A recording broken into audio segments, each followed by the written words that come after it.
ये कहानी है एक बाप बेटे की जो स्कूटर पर कहीं पर जा रहे होते हैं।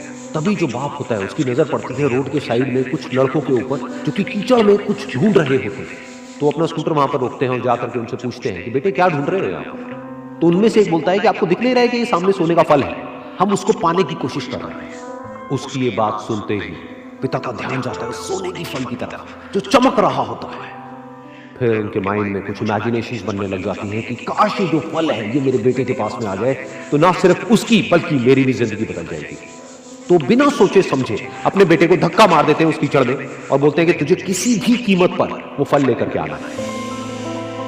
लेकिन बेटे को वो फल नहीं चाहिए होता, उसके अपने कुछ और ही सपने होते हैं।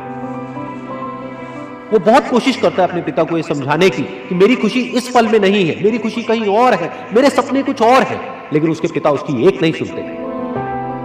वो उसको धक्का मारते हैं उस कीचड़ में और बोलते हैं कि मैं तुझसे पूछ नहीं रहा हूं, तुझे बता रहा हूं कि तुझे वो लेकर के आना है। तो वो बेटा भी अपने बाप के सपने को सच करने के लिए अपनी पूरी जान लगा देता है और पूरी कोशिश करता है कि किसी तरीके से उस सोने का फल उसके हाथ में आ जाए।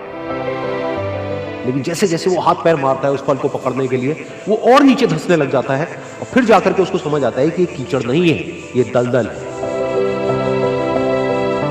वो चीखता है, चिल्लाता है, अपने पिता को आवाज लगाता है, लेकिन उसके पिता उसकी एक नहीं सुनते।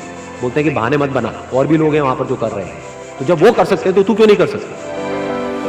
तो एक बार वो फिर से कोशिश करता है और अपनी पूरी जान लगा देता है, लेकिन उसके बाद भी उसके हाथ में कुछ नहीं आता और वो धीरे धीरे नीचे धंसता चला जाता है और मर जाता है।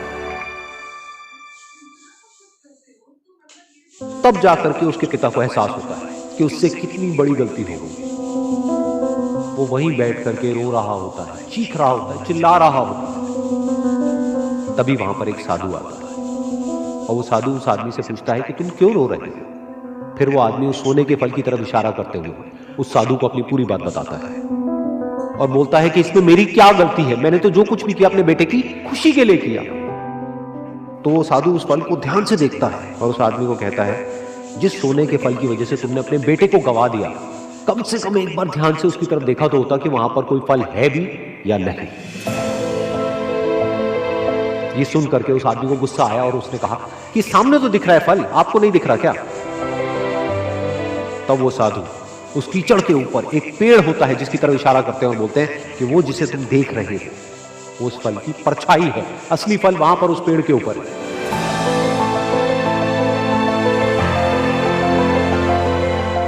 फिर वो साधु उस आदमी को बोला कि अपने बेटे को जबरदस्ती धक्का देने की बजाय और उसको बताने की बजाय कि तेरी खुशी किसमें है, अगर तुमने उससे पूछा होता कि बेटा तू बता तू क्या करना चाहता है और तेरी खुशी किसमें है, तो ना सिर्फ तुम्हारा बेटा जिंदा होता बल्कि हो सकता है कि उसके हाथ में वो असली सोने का फल भी होता।